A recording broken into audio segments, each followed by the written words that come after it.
Hello everyone, आज है 4 जुलाई और आज इस वीडियो में हम बात करने जा रहे हैं साउथ इंडियन बैंक के बारे में। देखिए, आज गिरावट देखने को मिली जबकि बाजार अच्छे मूड में था। आज तकरीबन 3.5% की गिरावट आई है और अभी साउथ इंडियन बैंक का शेयर जिस लेवल पे ट्रेड कर रहा है वो लेवल काफ़ी इंपॉर्टेंट है। वीडियो में उसके बारे में हम बातचीत भी करेंगे, लेकिन उससे पहले अगर आपने अभी तक चैनल को सब्सक्राइब नहीं किया है तो प्लीज़ अभी इसे सब्सक्राइब कर लीजिए, क्योंकि आगे भी बहुत सारे वीडियोज़ हैं जो आपको काफ़ी ज़्यादा हेल्प करेंगे। तो साउथ इंडियन बैंक का शेयर 19 रुपये 80 पैसे पे ट्रेड कर रहा है। आज 3.5% की गिरावट है। एक महीने में देखो तो 5.5% की तेजी है। देखो, इससे पहले ना ये 18 रुपये 80 पैसे से लगातार थोड़ा थोड़ा करके धीरे धीरे धीरे धीरे धीरे करके गिर रहा था, लेकिन दो ही ट्रेडिंग सेशन में 17 रुपये 90 पैसे से 20 रुपये 50 पैसे पे चला गया। तो बहुत बड़ी तेजी आ गई यहाँ पर, काफ़ी बड़ी तेजी थी, लेकिन आज करेक्शन आया। अगर आप बात करो पिछले 6 महीने में तो सिर्फ 1.5% का ग्रोथ है। पहले क्या था कि बड़ी गिरावट शुरू हुई, फिर एक बड़ी रफ्तार शुरू हुई। पिछले 6 महीने में अगर आप देखो तो पिछले 3 महीने में अगर आप देखो तो एक बड़ी रफ्तार की तरफ ये भागता नजर आया है। 14 रुपये 40 पैसे का लो बना था, वहाँ से बड़ी रफ्तार इसने दिखाई है। वहाँ से अगर हम देखें जो इसका लोअर प्राइस है, अगर हम उससे कंपेयर करेंगे तब डेफिनेटली यहाँ पर हमें काफ़ी बड़ी तेज़ी देखने को मिल रही है। 30 से 40% की तेज़ी कह लो, लेकिन एक साल की अगर हम बात करें तब तो 150% का भी ग्रोथ है। देखिए, लंबे समय तक ये 7-8 रुपये की रेंज में अटका रहा। जब तेज़ी आई तो ऐसी तेज़ी आई कि 20 रुपये से ऊपर चला गया, लेकिन बाद में बड़ा करेक्शन भी बना, वापस गिरा, वापस 20 रुपये पर चला गया, लेकिन आज करेक्शन बन रहा है। तो देखो, कहीं ना कहीं 20 रुपये का जो लेवल है वो एक रेजिस्टेंस के तौर पर काम कर रहा है। जब तक वो सक्सेसफुली ब्रीच नहीं होता है तब तक थोड़ा सा परेशान ये कर सकता है इस लेवल में इस कंपनी के शेयर्स को। अभी बात करिए 5 साल की, तो 5 साल में यहाँ पर सिर्फ 8.5% की गिरावट ही नजर आई है। देखिए, लंबे समय से ये गिरता हुआ आ रहा था।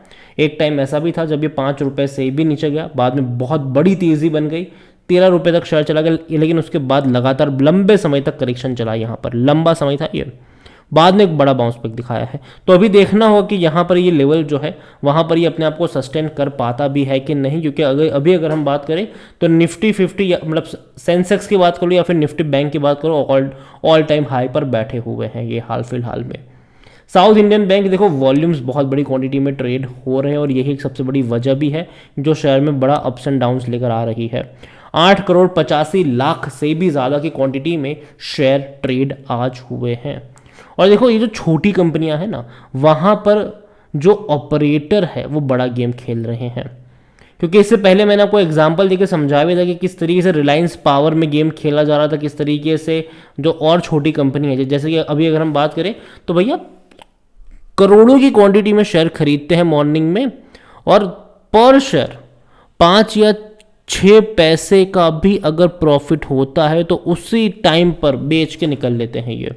तो पर शेयर बहुत मिनिमम प्राइस पे मतलब ये प्रॉफिट बुकिंग करते हैं, लेकिन क्वांटिटी बहुत बड़ी होती है तो पैसा बड़ा कमा लेते हैं। तो ये हो रहा है और इसीलिए जो वॉल्यूम्स है ना आपको इतने बड़े देखने को मिल रहे हैं अभी हाल फिलहाल में। अगर साउथ इंडियन बैंक के बारे में अगर हम बात करें तो साउथ इंडियन बैंक में according to Moneycontrol user 19% लोग कह रहे बेचो और भाग जाओ, जबकि 81% लोग कह रहे खरीदारी करो। यहाँ पर अगर बात करें तो कंपनी में डिविडेंड तो देखो पे नहीं कर रहा है। 2019 में पे किया तो उसके बाद डिविडेंड पे नहीं किया। पिछले 2 सालों में अगर आप देखो, 2 फाइनेंशियल ईयर में अगर आप देखो तो रेवेन्यू में जंप जरूर आया है। 6,585 करोड़ से 7,233 करोड़ पर रेवेन्यू पहुंचा है। पर जहाँ तक बात करेंगे प्रॉफिट्स की तो सबसे बड़ा जंप प्रॉफिट में ही है, 45 करोड़ से सीधा 775 करोड़। लेकिन अभी क्वार्टर ऑन क्वार्टर जिस तरीके से इनका रेवेन्यू और प्रॉफिट बढ़ा है, एक्सपेक्टेशन भी बढ़ चुकी है। आप देखिए, लास्ट क्वार्टर में 334 करोड़ का मुनाफा था और ये काफ़ी बड़ा प्रॉफिट था इनका। अभी जून क्वार्टर से और बड़ी एक्सपेक्टेशन लग रही है कि भैया और बड़ा होना चाहिए यहाँ से, अगर नहीं आता है तो थोड़ा बहुत परेशान कर सकता है इसको। जहाँ तक रेवेन्यू की भी बात की तो यहाँ पर भी रेवेन्यू काफ़ी अच्छे थे, 2,318 करोड़ का रेवेन्यू था।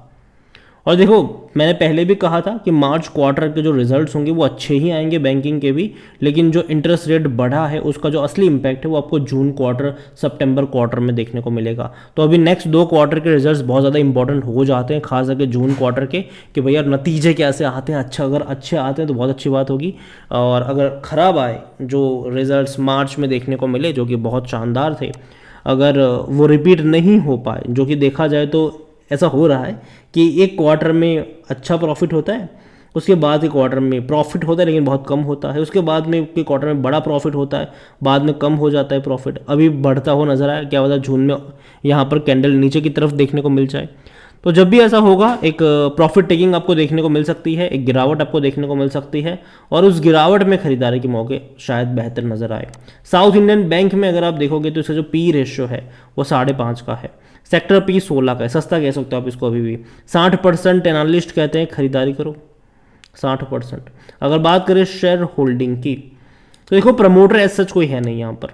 बड़े बड़े फंड हाउस के पास होल्डिंग जरूर है, जैसे कि म्यूचुअल फंड 2.72% की होल्डिंग लेकर बैठे हैं, डोमेस्टिक इंस्टीट्यूशन 4.92% की होल्डिंग है, एफआईएल्स यहाँ पर बड़ी क्वांटिटी में है, 14.58% की बड़ी क्वांटिटी जो है वो एफआईएल्स लेकर बैठे हैं। लेकिन जो सबसे ज़्यादा क्वांटिटी किसी के पास है वो है पब्लिक रिटेल इन्वेस्टर्स, आप और हमारे जैसे, 49.48% की होल्डिंग है, जबकि अदर पार्टीज 28.30% की होल्डिंग लेकर बैठी हुई है।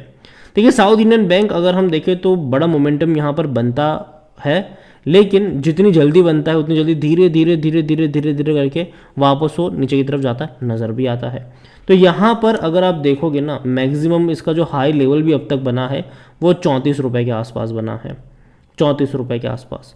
और 2006 की अगर हम बात करें तब भी ये 5-6 रुपये के आसपास ट्रेड कर रहा था। मतलब तेज़ी आती ज़रूर है लेकिन बाद में वैसे गिरावट भी देखने को मिल जाती है, और कहीं ना कहीं लॉन्ग टर्म के लिए उतना ज़्यादा अट्रैक्टिव ये मुझे नहीं लग रहा है। ये मेरा पर्सनल ओपिनियन है। मुझे लगता है कि यहाँ पर ना एक बड़ी पिछले कुछ क्वार्टर में बहुत ही शानदार रिजल्ट्स आ गए, शेयर में आपको तेज़ी देखने को मिल गई, लेकिन अभी उस मोमेंटम को कंटिन्यू रखना ज़रूरी है। अगर वो रह पाता है तो अच्छी बात है, अगर नहीं रह पाता है तो दिक्कत होगी। तो इसलिए क्वार्टरली रिजल्ट्स है उसको यहाँ पर ट्रैक करना ज़रूरी है। आप इसको खरीद के भूल नहीं सकते हैं। ऐसा नहीं कि खरीद लिया चलो कोई बात नहीं भूल जाओ उसको 5-10 आगे, जी नहीं, आपको इसको हर क्वार्टर ट्रैक करते रहना पड़ेगा। अभी के लिए मुझे लगता है कि जो 20 रुपये का जो यहाँ पर रेजिस्टेंस है वो अभी भी मुझे लगता है कि थोड़ा बहुत इसको परेशान कर सकता है। तो यहाँ पर एटलीस्ट मुझे लगता है कि बाइंग के मौके इस लेवल पर नहीं है, ये मेरा ओपिनियन है। मुझे लगता है कि यहाँ से शायद वापस से शेयर डिक्लाइन दिखा सकता है, और वैसे भी भैया बाजार बहुत ऊपर के लेवल पर ट्रेड कर रहा है, और पिछले 4 ट्रेडिंग सेशन से लगातार तेज़ी देखने को मिल रही है। बीच में अभी भी झटका नहीं लगा है, मुझे तो कि शायद झटके लग सकते हैं आने वाले कुछ दिनों में, और जब झटके लगेंगे तो यहाँ पर और फर्दर आपको डिक्लाइन भी देखने को मिल सकता है। तो अभी के लिए मेरी बाइंग की रिकमेंडेशन नहीं है, मैं कहूँगा कि वेट करो तो ही फायदे में रहोगे। कंपनी हालांकि बैंक की अगर मैं स्पेसिफिकली बात करूँ, फंडामेंटल्स थोड़े से अच्छे हुए ज़रूर थे इनके, लेकिन अभी भी मैं यहाँ पर बाय करना पसंद नहीं करूँगा, क्योंकि एक रेजिस्टेंस है ज़रूर यहाँ पर जो कि परेशान शायद कर सकता है, और इसीलिए मैं थोड़ा सा इंतज़ार करूँगा और यही कहूँगा कि बैठो और तमाशा देखो, बाकी मर्जी आपकी है। इसके अलावा टाटा टेली सर्विस भैया 8% की तेज़ी दिखा रहा था आज यहाँ पर, और अगर आप चाहते हैं कि मैं टाटा टेली सर्विस के ऊपर भी एक डिटेल वीडियो बनाऊं तो कमेंट में TTML लिखिएगा। जितनी ज़्यादा कमेंट आएगी उतना जल्दी वीडियो आएगा, क्योंकि ये वो कंपनी है जिसने बहुत कम वक्त में बहुत ज़्यादा पैसा लोगों को बना के दिया था। जब शेयर पहले पेनी स्टॉक था, ये 2-3 रुपये का शेयर था। एक टाइम ऐसा भी आया था जब ये 280-290 रुपये तक गया, लेकिन उसके बाद अगर आप देखो तो ये लगातार करेक्शन दिखाता ही रहा है। अभी हाल फिलहाल में 50 रुपये का हो गया था, अभी सीधा 75 पे जा चुका है, मतलब उससे भी ऊपर 80 रुपये तक गया था ये।